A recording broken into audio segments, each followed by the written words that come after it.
పూరా లోకల్.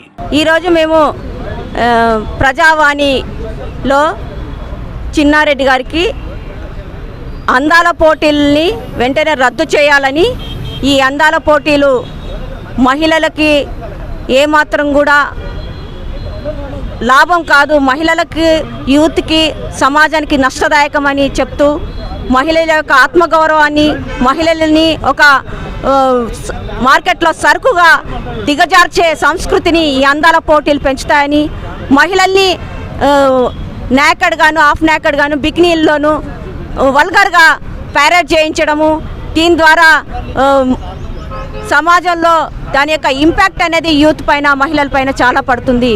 ఇలాంటి ప్యారేడ్స్ అనేవి సరైనవి కావు, దీన్ని వెంటనే ఆప్ చేయాలి. మహిళలకు కావాల్సింది విద్య, ఉద్యోగము, గౌరవం, భద్రత ఈరోజు మనం చూస్తున్నాము. మహిళలకు కానీ, పసిపిల్లలకు కానీ, ఇంట బయట, స్కూల్స్లో కానీ, కాలేజెస్లో కానీ, హాస్పిటల్స్ కానీ ఎక్కడ కూడా రక్షణ లేదు, భద్రత లేని పరిస్థితి. వీటి గురించి ఆలోచించకుండా ఈరోజు తెలంగాణ యొక్క బ్రాండ్ ఇమేజ్ పెరుగుతుందని, లేకుంటే టూరిజం అభివృద్ధి చెందుతుందని, చేనేత పరిశ్రమను అభివృద్ధి జరుగుతుందని ఈ విషయాలు చెప్తూ ఈరోజు ఈ అందాల పోటీలు నిర్వహిస్తున్నామని చెప్తున్నారు. కానీ అది వాస్తవమా?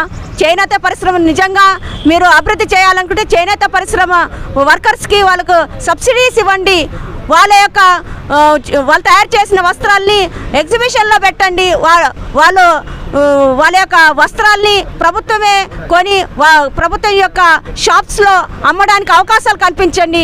ఈ విధంగా చేనేత పరిశ్రమ అనేది అభివృద్ధి చెందుతుంది.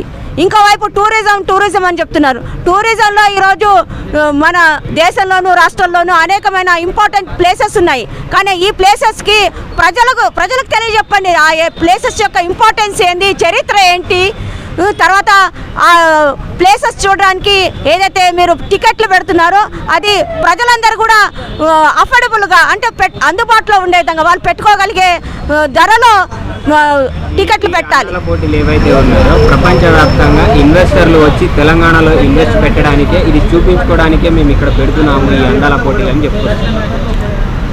రియల్గా ఈ తెలంగాణలో ఇన్వెస్టర్స్ వచ్చి వాళ్ళు పెట్టుబడులు పెడతారు అని అంటున్నారు. ఈ పెట్టుబడులు కానీ ఈ వాళ్ళు ఏవైతే చెప్తున్నారో ఇవన్నీ కూడా కేవలం కొద్దిమంది కార్పొరేట్ శక్తులకి అత్యధికమైన లాభాలు చేకూర్చడానికి, వాళ్ళ బిజినెస్ని ఇక్కడ విస్తరింపజేయడానికి తెలంగాణలో కాస్మెటిక్ యొక్క ఇండస్ట్రీ యొక్క బిజినెస్ని పెంచుకోవడానికే ఇది నిర్వహించడం అనేది జరుగుతుంది. అంతేగాని ఇందులో సామాన్య ప్రజల యొక్క ప్రయోజనం ఏమీ లేదనే విషయాన్ని మనందరం కూడా గుర్తించాల్సి ఉంటుంది అని నేను కోరుతున్నాను.